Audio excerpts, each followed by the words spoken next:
You know, aside from being rich and famous, I feel like the life of an idol sucks. Hello, my favorite people. Today we're going to be talking about how and why I feel like the K-pop industry is so toxic. So as we all know, these 13-year-olds to mid-20-year-olds begin their careers as idols before they even debut. Whether it's training for a decade or from your adolescence or whenever, to just not really being able to develop socially or with your friends and family because you have to devote so much time and energy to your career, the childhood of an idol necessarily does not exist. We could go on and on about the different sacrifices these idols have to make to get to where they want to be in their careers, but I feel like we all sort of understand that to be an idol, you have to give up so much of yourself. Not even just to your friends and family, but I feel like to the public. The first topic I want to talk about that makes the K-pop industry toxic is the phones. And I've never understood this. Why do companies feel like taking away the cell phone or social media from their potential idols will make them a better idol? I feel like that's stripping them the opportunity to get to form their own fan base or get to connect with potential fans. You're limiting their development socially, basically. I've never understood how taking away communication to the outside world will make someone a better celebrity. I feel like that will have the opposite effect, because all these idols we always talk about, whether it be G-Friend, BTS, Mamamoo, Blackpink, whenever they have to live together in these apartments, all they ever talk about, or the biggest things they talk about that they hated, was the dieting and the cell phone restriction.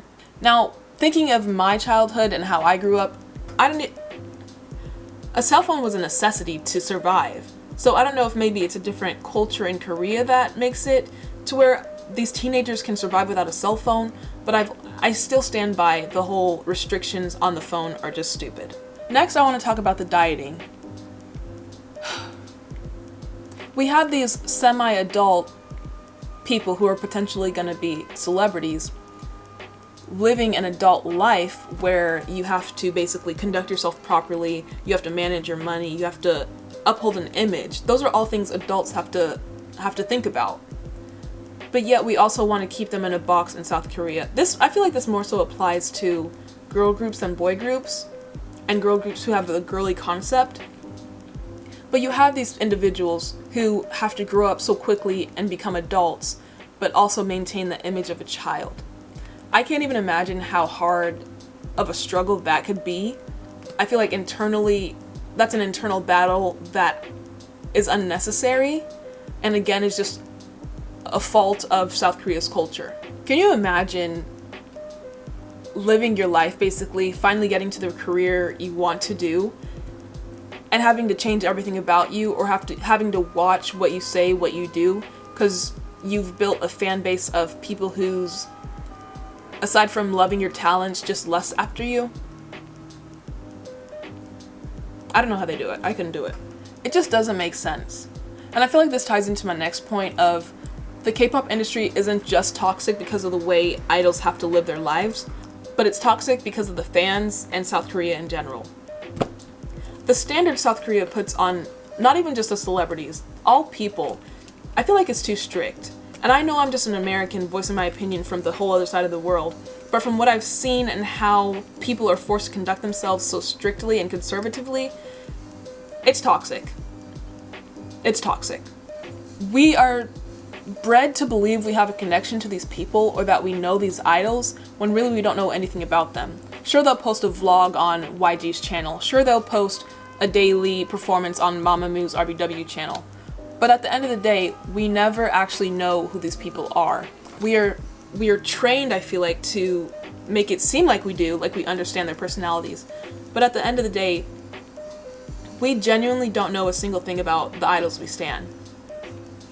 So the K-pop industry is so like hypnotizing, but you're being fed a facade, is what I'm starting to realize. Because how can you have such a strong connection to these people you've never met before, you've never talked to before? Yeah, I think it's possible to have a connection like that to the music, but we have that connection to people.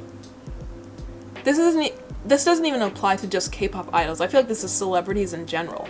we give them so much power over us and make it seem as if they're everything but human, just like we are, which is toxic. Next, I want to talk about fans feeling like they own idols, as if Jungkook isn't out here probably banging every hot girl he sees, because let's be honest, Jungkook, he could get it over here too. But my point being, we feel like we act as if these idols, once again, aren't adults. I highly doubt Eunji from G-Friend is a virgin. I highly doubt Hwasa hasn't had her choices of men. It's just like, I think we just need to wake up and stop limiting our idols or the people we stan to having to live lives that will be making fans happy and not them. Think about it yourself. You know, I'm not an idol, I'm not famous or anything like that. So how can I expect someone I stan not to live the same life, at least that I live? It's just not fair. So once again, toxic. The last point I want to bring up, I don't know how this happens, but fan wars and pitting stan groups against each other, despite the fact that most of our idols are friends or support each other. I've never really understood that because I try to mind the business that is my own, aka the groups that I stan, but yet they are fandoms that can't even be in a room together. Toxic.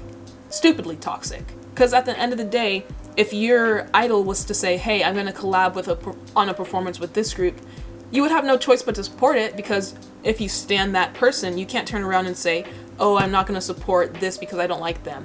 Oh, I'm not going to be OT whatever anymore because you're doing this. I'm only OT whatever.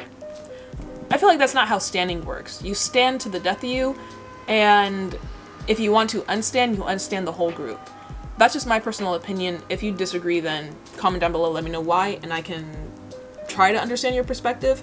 But I feel like no, standing isn't like a blood oath, but I don't take it lightly, which maybe even is toxic in itself. Am I toxic? Maybe. If you have any other topics you want me to discuss, comment them down below. I want to keep doing these commentary videos because I feel like they're fun and honestly they're easy to film. So yeah, give me any other topics you want me to discuss or comment about down below. Comment them down below. Make sure you like this video as well. Let's get 400 likes on this video. In the description down below is a link to the second channel where you can get even more content from me. K-pop is toxic, the K-pop industry is toxic, fandoms are toxic, and yeah, that's my opinion.